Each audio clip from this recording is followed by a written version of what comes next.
Hello students, आज फिर स्वागत है आपके अपने YouTube channel study with Manoj Kumar पर। तो स्टूडेंट्स, आज हम आपके लिए लेकर आए हैं क्लास 12 फिजिक्स के हिंदी मीडियम का सिलेबस। और स्टूडेंट्स, हम आपको ये पूरा सिलेबस कराएंगे, चाहे वो थ्योरिकल पोर्शन है तुम्हारा या न्यूमेरिकल पोर्शन है। पर डे आपको एक वीडियो मिलने वाली है। तो स्टूडेंट्स, आज हम कुछ टॉपिक कवर कर लेंगे एक वीडियो में, और फिर जो बचे हुए टॉपिक हैं हम आपके लिए सेकेंड वीडियो में कराएंगे। तो स्टूडेंट्स, हम आपको वीडियो पर डे प्रोवाइड कराते रहेंगे, आपको साथ देना है, बस ध्यान से देखते रहना है। और हमने आपको इंग्लिश मीडियम के फर्स्ट चैप्टर की वीडियो प्रोवाइड करा दी है, और उसके न्यूमेरिकल की वीडियो भी आने वाली है। तो स्टूडेंट्स, अगर आपका कोई भाई बहन है तो वो देख लें। तो स्टूडेंट्स, आज की फर्स्ट वीडियो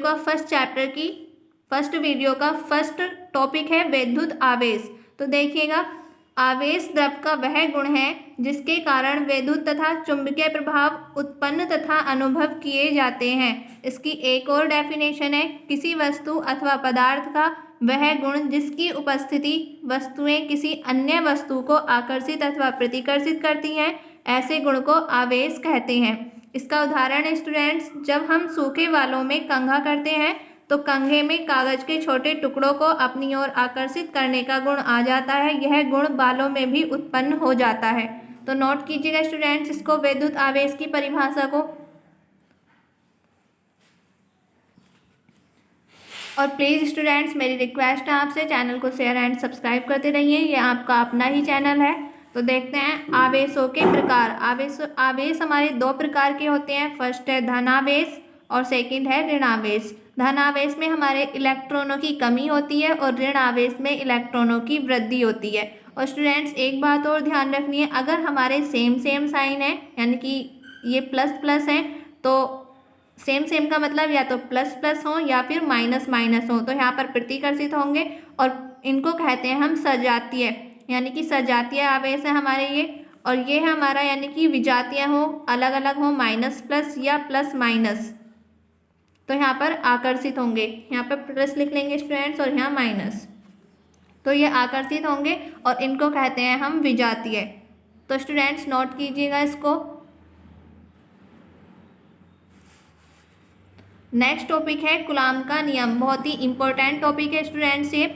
इस नियम के अनुसार दो स्थिर बिंदु आवेशों के बीच लगने वाला आकर्षण अथवा प्रतिकर्षण का बल दोनों आवेशों के गुणनफल के अनुक्रमानुपाती तथा उनके बीच की दूरी के वर्ग के व्युत्क्रमानुपाती होता है। तो स्टूडेंट्स, यहाँ पर हम दो चार्ज लेंगे, Q1 और Q2, और इनके बीच की डिस्टेंस है हमारी R। तो डेफिनेशन में क्या दिया हुआ था कि दोनों आवेशों का गुणनफल क्या होगा, अनुक्रमानुपाती होगा, किसके, बल के। तो यहाँ पर F अनुक्रमानुपाती हो जाएगा Q1 Q2 upon R square, और व्युत्क्रमानुपाती होगा उनके बीच की दूरी के वर्ग के, तो यहाँ पर R स्क्वायर आ जाएगा।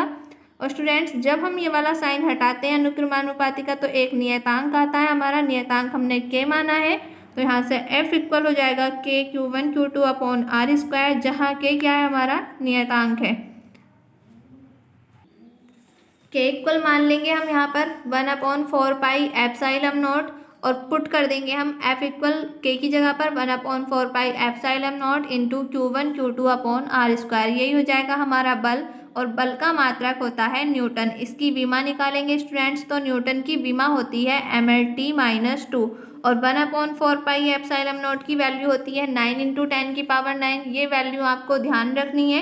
यहाँ से अगर हम 1/एप्सिलॉन यानी कि एप्सिलॉन नॉट की वैल्यू निकालते हैं, तो 1/एप्सिलॉन नॉट यहाँ हो जाएगा, और 4 पाई इधर हमारा डिवाइड में, इधर जाके मल्टीप्लाई में, यानी कि यहाँ से आ जाएगा 1/एप्सिलॉन।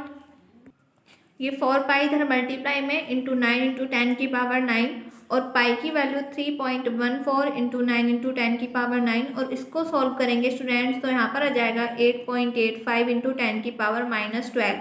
इसका मात्रक होता है कूलॉम स्क्वायर पर न्यूटन मीटर स्क्वायर। इसकी विमा निकालेंगे स्टूडेंट्स, देखिएगा कूलॉम की विमा होती है 80, और यहाँ पर स्क्वायर, तो ये भी स्क्वायर हो जाएगा A²T², और अपॉन में न्यूटन की विमा भी मैंने आपको बताई है mLT-2, यानी कि यहाँ पर लिखेंगे mLT-2। मीटर की विमा होती है L, मीटर का स्क्वायर, तो यहाँ पर स्क्वायर हो जाएगा।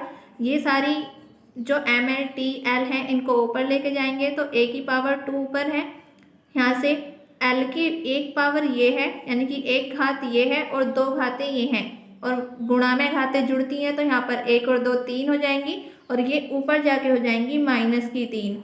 यहाँ पर टी की -2, ये -2 ऊपर जाके प्लस की हो जाएगी, तो 2 ऊपर है यानी कि 4 हो जाएंगी, और m की यहाँ पर घात 1 है और ऊपर जाके ये -1 हो जाएगी। तो इसको लिखेंगे m की घात -1 n-3 t4 और a की पावर 2।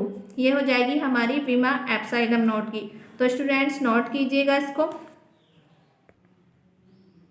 स्टूडेंट्स यहाँ पर एप्सिलॉन नॉट जो होता है वो वायु तथा निर्वात की विद्युतशीलता बोलते हैं हम उसको।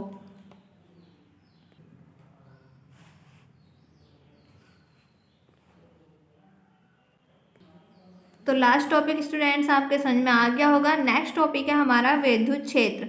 तो विद्युत क्षेत्र क्या होता है? किसी आवेश या आवेश समूह के चारों ओर का वह क्षेत्र जिसमें कोई अन्य आवेश विद्युत बल का अनुभव करता है विद्युत क्षेत्र कहलाता है। ऐसी हमारी विद्युत बल रेखा है। यदि विद्युत क्षेत्र में रखा आवेश चलने के लिए स्वतंत्र हो तो वह बल की दिशा में चलने लगेगा। यदि बल की दिशा निरंतर बदल रही है तो आवेश के चलने की दिशा भी निरंतर बदलती जाएगी, अर्थात आवेश वक्राकार मार्ग पर चलेगा। विद्युत क्षेत्र में किसी स्वतंत्र धनावेश के मार्ग को विद्युत बल रेखा कहते हैं। तो स्टूडेंट्स इसको नोट कीजिएगा स्टूडेंट्स इसको। अगर आपके कोई भी वर्ड कोई भी टॉपिक समझ में नहीं आता है तो आप कमेंट्स बॉक्स में कमेंट कर सकते हैं।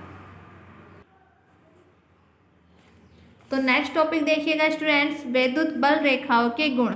विद्युत बल रेखाओं के गुण क्या होते हैं? फर्स्ट है, ये रेखाएं धनावेश से चलकर ऋणावेश पर समाप्त होती हैं। यानी कि ये जो रेखा होती है हमारी विद्युत बल रेखाएं, ये होती हैं यानी कि धन आवेश से चलेंगी। जैसे हमारी ये पॉजिटिव चार्ज है यानी कि धन आवेश है, ये ऋण आवेश है।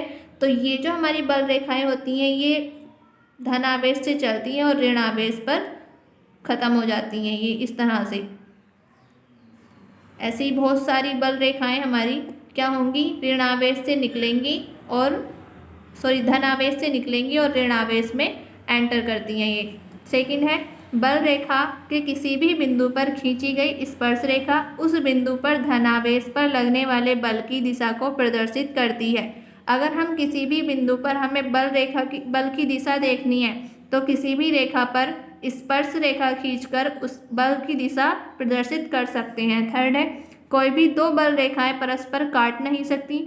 तो ये जो हमारी दो बल रेखाएं होती हैं ये आपस में काटती नहीं है। क्यों नहीं काटती हैं? क्योंकि तो स्टूडेंट्स ये इसलिए नहीं काटती हैं, अगर हमारी दो बल रेखाएं आपस में काटेंगी इस तरह से तो यहाँ पर देखेंगे स्टूडेंट्स, ये आपस में काटेंगी तो ये हमारा पॉइंट है। अगर स्पर्श रेखा बल की दिशा अगर हम इस वाली लाइन की यानी कि इस रेखा की देखेंगे तो ये इस तरफ होगी और इस रेखा की देखेंगे तो ये इस तरफ होगी, और एक ही बिंदु पर दो दिशाएं संभव नहीं होती हैं, इसलिए ये आपस में नहीं काटती हैं। तो देखिएगा स्टूडेंट्स, नेक्स्ट टॉपिक है विद्युत क्षेत्र की तीव्रता। विद्युत क्षेत्र में किसी बिंदु पर रखे परीक्षण आवेश पर लगने वाले बल तथा परीक्षण आवेश के मान की निष्पत्ति को उस बिंदु पर विद्युत क्षेत्र की तीव्रता E कहते हैं। तो परीक्षण आवेश होता है हमारा Q0, तो E इक्वल होता है F/Q0 न्यूटन पर कूलाम। इसकी विमा होती है मात्रक होता है इसका। विमा निकालेंगे इसकी तो न्यूटन की विमा होती है mLt-2। अभी मैंने आपको पीछे बताया है कूलाम की AT, इसको ऊपर लेकर जाएंगे तो विमा आ जाएगी हमारी mLt-3A-1। तो नोट कीजिएगा स्टूडेंट्स इसको।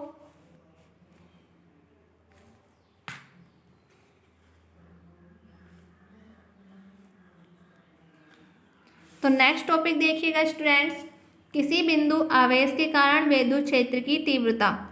किसी बिंदु आवेश के कारण विद्युत क्षेत्र की तीव्रता निकालनी है हमें।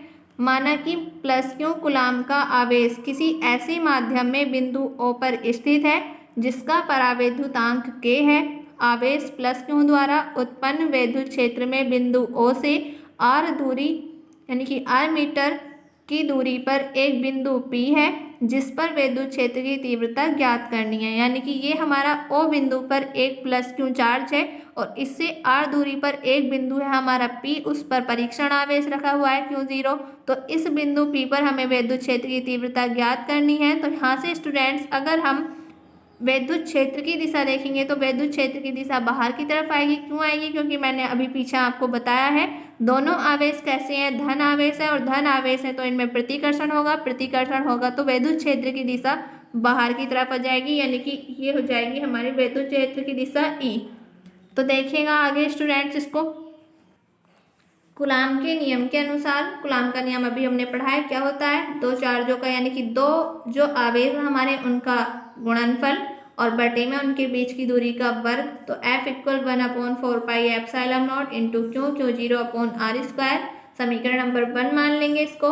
बिंदु P पर विद्युत क्षेत्र की तीव्रता, अब हमें बिंदु P पर विद्युत क्षेत्र की तीव्रता निकालनी है। तो E इक्वल हम जानते हैं अभी विद्युत क्षेत्र की तीव्रता का फॉर्मूला पढ़ा है हमने, E इक्वल F/Q0 इक्वेशन 1 से, यानी कि समीकरण 1 से। यहाँ से हम F की वैल्यू उठाकर यहाँ पर रख देंगे तो E इक्वल हो जाएगा 1/4πε0 इंटू Q 0/r² और में Q0 चल रहा है, Q0 से Q0 कैंसिल हो जाएगा यहाँ पर। तो E इक्वल हो जाएगा 1/4πε0 इंटू Q/r²। और इसका मात्रक होता है स्टूडेंट्स विद्युत क्षेत्र का न्यूटन पर कूलाम। तो नोट कीजिएगा इसको, नोट कीजिएगा स्टूडेंट्स। प्लीज़ स्टूडेंट्स मेरी रिक्वेस्ट है आपसे चैनल को शेयर एंड सब्सक्राइब करते रहिए। ये आपका अपना ही चैनल है और अपना चैनल मानेंगे तो इसको सब्सक्राइब जरूर करेंगे और शेयर भी करिए स्टूडेंट्स। तो देखते हैं नेक्स्ट टॉपिक। नेक्स्ट टॉपिक है हमारा विद्युत द्विध्रुव। तो देखते हैं विद्युत द्विध्रुव क्या होता है। विद्युत द्विध्रुव वह निकाय है जिसमें दो बराबर परंतु विपरीत प्रकार के बिंदु आवेश एक दूसरे से अल्प दूरी पर स्थित होते हैं। किसी एक आवेश तथा दोनों आवेशों के बीच की अल्प दूरी के गुणनफल को विद्युत द्विध्रुव का आघूर्ण P कहते हैं। तो यहाँ पर स्टूडेंट्स ये हमारे दो चार्ज हैं, दो आवेश हैं -Q और +Q। यहाँ पर ये कैसे हैं, बराबर हैं परंतु विपरीत हैं और इनके बीच की जो दूरी होगी वो 2L है, इनका केंद्र O है। और यहाँ पर अभी मैंने बताया विद्युत द्विध्रुव आघूर्ण क्या होता है, किसी भी एक कोई भी एक आवेश और इनके बीच की दूरी का गुणनफल। तो P इक्वल हो जाएगा Q इंटू 2L। तो P इक्वल टू QL भी लिख सकते हैं। इसका मात्रक होता है कूलाम मीटर। विमा निकालेंगे इसकी, कूलाम की विमा होती है AT और मीटर की L, तो इसकी विमा हो जाएगी ATL। तो नोट कीजिएगा स्टूडेंट्स इसको।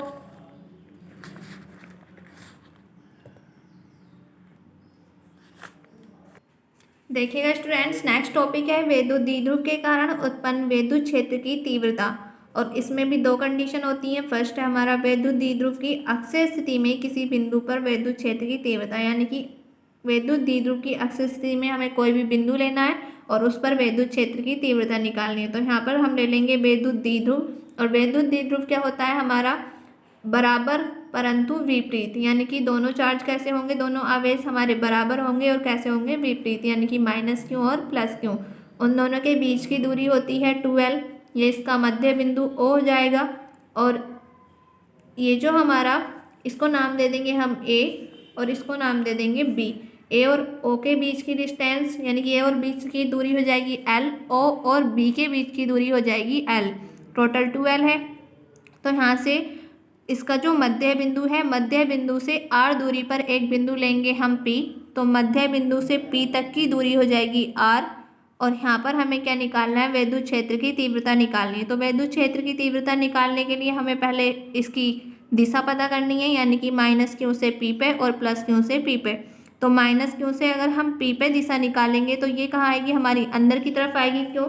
क्योंकि जो हमारा चार्ज है वो कैसा है, ऋणावेश है, यहाँ पर ऋणावेश और यहाँ पर है हमारा धन आवेश। और दोनों आवेश कैसे हमारे विजातीय हैं और विजातीय होंगे तो दिशा आएगी हमारी अंदर की तरफ। इसको नाम दे देंगे हम E1। +Q से P पे देखेंगे तो ये दोनों प्लस के हैं और ये कहाँ जाएगा, यानी कि प्रतिकर्षण होगा, इनमें प्रतिकर्षण होगा तो ये बाहर की तरफ हो जाएगी और इसको नाम दे देंगे हम E2। तो यहाँ से स्टूडेंट्स पहले हमें A और P के बीच की दूरी निकालनी है, फिर B और P के बीच की दूरी निकालेंगे, फिर हम E1 E2 निकालेंगे यहाँ से। तो ए और पी के बीच की दूरी देखिएगा कैसे निकालेंगे हम। ए और ओ के बीच की दूरी है हमारी एल, और पी के बीच की दूरी है स्टूडेंट्स आर। हमें क्या निकालना है, हमें ए और पी के बीच की निकालनी है, तो इन दोनों को ऐड कर देंगे यानी कि एल प्लस आर हो जाएगी। अब हमें क्या निकालना है, ए से पी के बीच की बी से पी के बीच की दूरी निकालनी है। तो ओ से पी के बीच की दूरी कितनी है हमारी आर, ओ से बी के बीच की दूरी एल, यानी कि टोटल आर है, आर में से एल घटा देंगे तो कितनी आ जाएगी, बी से पी के बीच की दूरी हो जाएगी यानी कि आर माइनस एल। तो देखिएगा यहाँ पे पहले प्लस क्यू के कारण बिंदु पी पर विद्युत क्षेत्र की तीव्रता, माइनस क्यू के कारण बिंदु पी पर विद्युत क्षेत्र की तीव्रता देखेंगे। तो माइनस क्यू के कारण हमने E1 दिशा ली है, तो E1 इक्वल हो जाएगा 1/4πε0 into Q upon l plus r, यानी कि ए से पी तक के बीच की दूरी एल प्लस आर है, तो यहाँ पर एल प्लस आर का होल स्क्वायर, इसको मान लेंगे समीकरण नंबर 1। अब हम प्लस क्यू से पी पे देखेंगे, तो प्लस क्यू के कारण बिंदु पी पर विद्युत क्षेत्र की तीव्रता, उसको हमने E2 माना है, तो E2 equal 1/4πε0 into Q upon r minus L का होल स्क्वायर, इसको मान लेंगे समीकरण नंबर 2। अब हमें यहाँ पर स्टूडेंट्स परिणामी विद्युत क्षेत्र की तीव्रता निकालनी है, तो परिणामी विद्युत क्षेत्र की तीव्रता निकालने के लिए हम क्या करेंगे, E equal E2 minus E1, यानी कि E2 में से E1 घटा देंगे, तो E इक्वल E2 की वैल्यू पुट करेंगे, यहाँ पर E1 की वैल्यू पुट कर दी है हमने, और दोनों में से क्या कॉमन है, क्यू अपॉन 4πε0 दोनों में से कॉमन है, तो अंदर बचेगा 1/r माइनस एल का whole square minus 1/r plus L का होल स्क्वायर। इसकी तिरछी मल्टीप्लाई करेंगे तो यहाँ से E इक्वल हो जाएगा क्यू अपॉन 4πε0 ब्रैकेट में r प्लस एल का whole square minus r minus L का होल स्क्वायर, अपॉन में दोनों की गुणा करेंगे तो r square minus L square का होल स्क्वायर। तो यहाँ पर स्टूडेंट्स a प्लस बी का होल स्क्वायर बन रहा है, a का काम r करेगा, b का काम l, तो a प्लस बी का होल स्क्वायर, तो देखिएगा स्टूडेंट्स a प्लस बी का होल स्क्वायर होता है a प्लस बी का होल स्क्वायर होता है students a square plus b square plus 2ab, और a माइनस बी का whole square a square plus b square minus 2ab। तो यहाँ पर इस तरह से खोलेंगे हम, q upon 4πε0 r square plus L square plus 2rl minus R square plus L square minus 2rl, और अपॉन में ऐसे ही चलता रहेगा।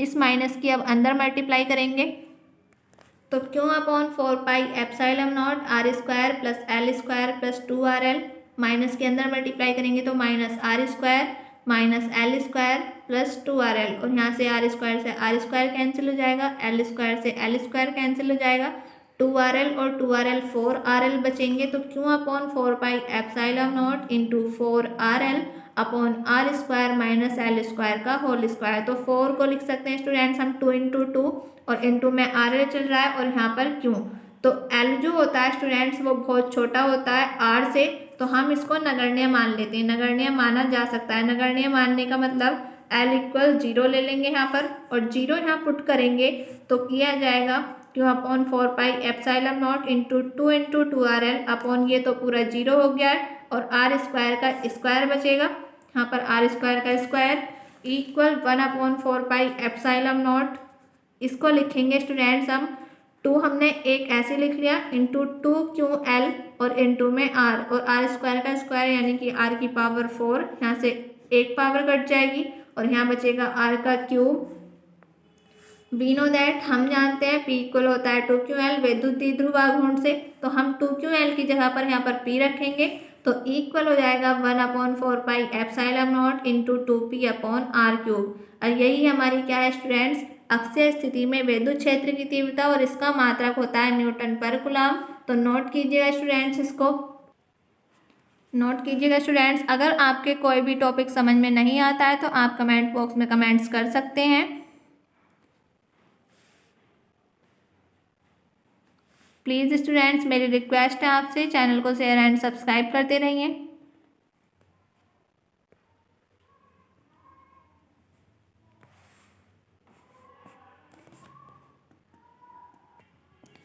सेकेंड टॉपिक है स्टूडेंट्स यहाँ पर विद्युत द्विध्रुव की निरक्षीय रेखा पर स्थित बिंदु पर विद्युत क्षेत्र की तीव्रता। वहाँ पर हमने अक्षीय स्थिति में निकाला था, अक्षीय रेखा में, और यहाँ पर निकालेंगे हम निरक्षीय रेखा में।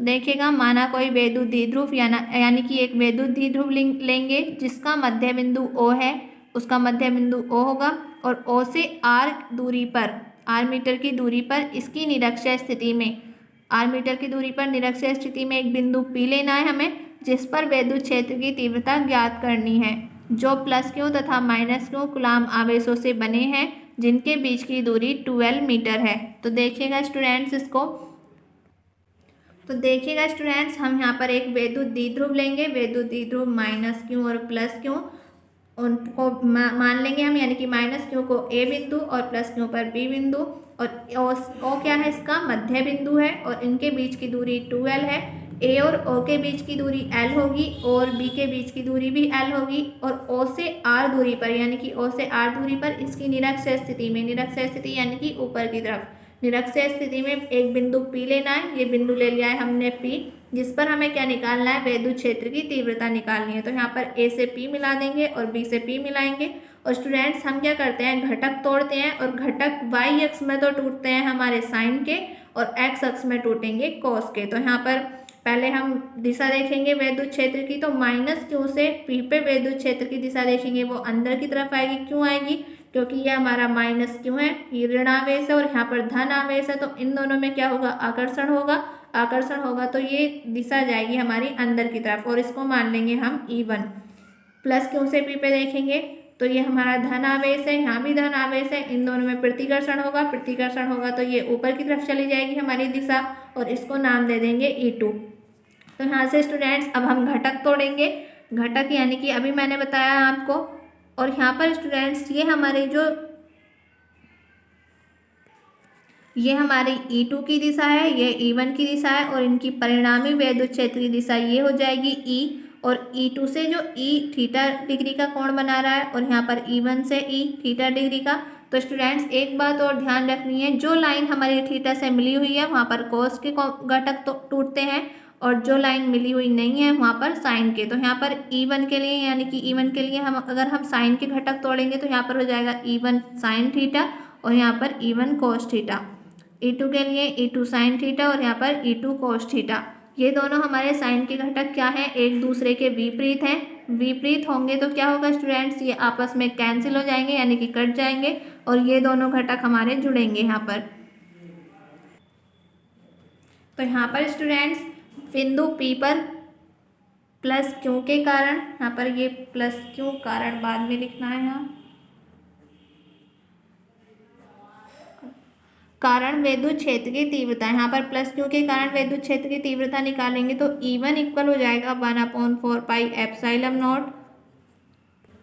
स्टूडेंट्स यहाँ पर हमें पहले इनके बीच की दूरी निकालनी है, माइनस यानी कि A से P के बीच की और B से P के बीच की दूरी।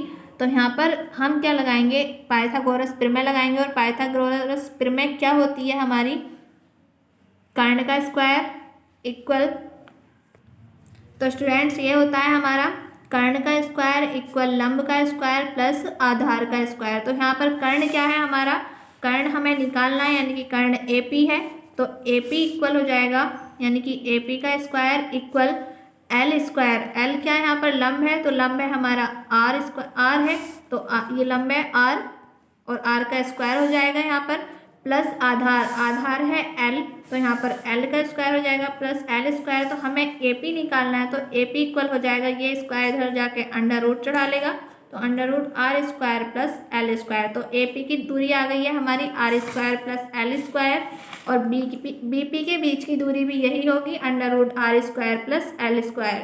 तो देखिएगा स्टूडेंट्स इसको, तो क्या था हमारा E1 equal 1/4 pi epsilon naught into Q upon under root R square plus L square, और इस अंडर रूट से ये स्क्वायर हट जाएगा, तो E1 इक्वल हो जाएगा 1/4 pi epsilon naught into Q upon R square plus L square.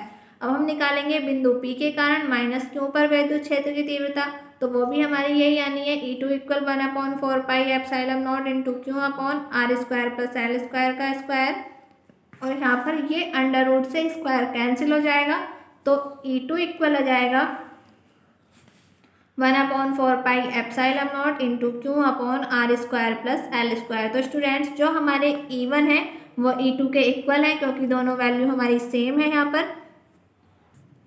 तो यहाँ पर स्टूडेंट साइन वाले घटक तो हमारे कैंसिल हो गए हैं, तो इक्वल हो जाएगा। अगर हम परिणामी वैद्युत क्षेत्र की तीव्रता निकालेंगे equal E1 cos theta plus E2 cos theta, और E1 इक्वल है E2 के, तो हम E1 की जगह E2 भी रख सकते हैं और E2 की जगह E1 भी रख सकते हैं। तो यहाँ पर E1 cos theta plus E2 की जगह E1 रखा है, E1 cos theta E1 cos theta हो जाएंगे हमारे 2E1 cos theta.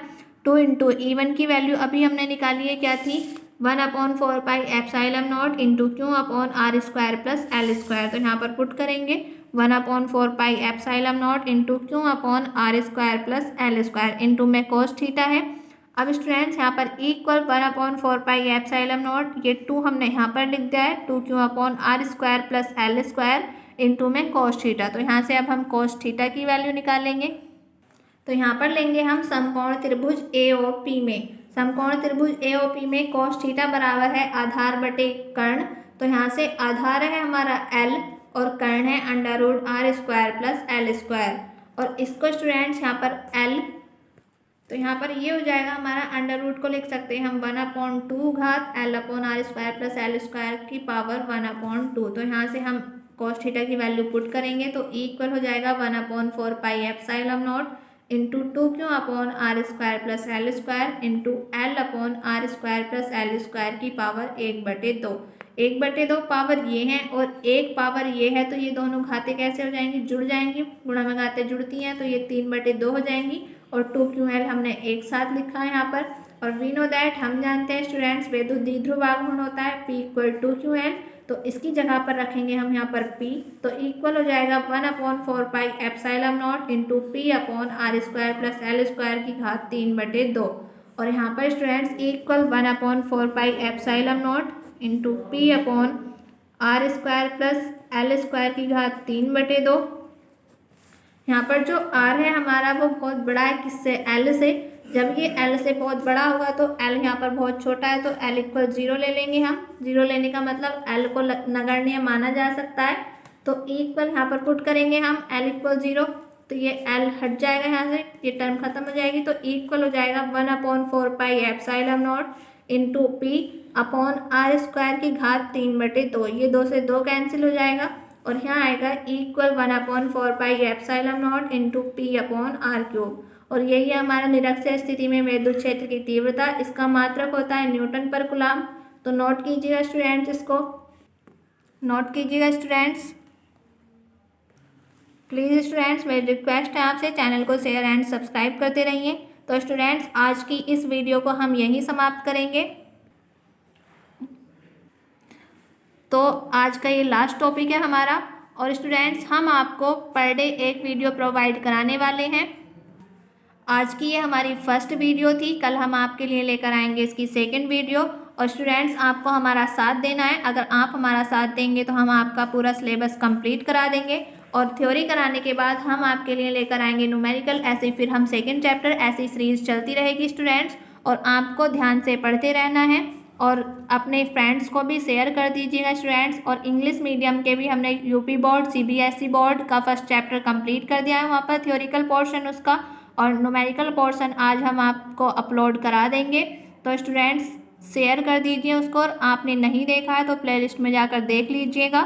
Thank you students, मिलते हैं नेक्स्ट वीडियो में। और जाते जाते स्टूडेंट्स यही कहूँगी, ये आपका अपना चैनल है, इसको शेयर एंड सब्सक्राइब करते रहिए। और कोई भी आपको प्रॉब्लम आती है किसी भी टॉपिक में, किसी भी वर्ड में, तो आप कमेंट्स बॉक्स में कमेंट्स कर सकते हैं, हम आपकी प्रॉब्लम का रिप्लाई ज़रूर देंगे स्टूडेंट्स।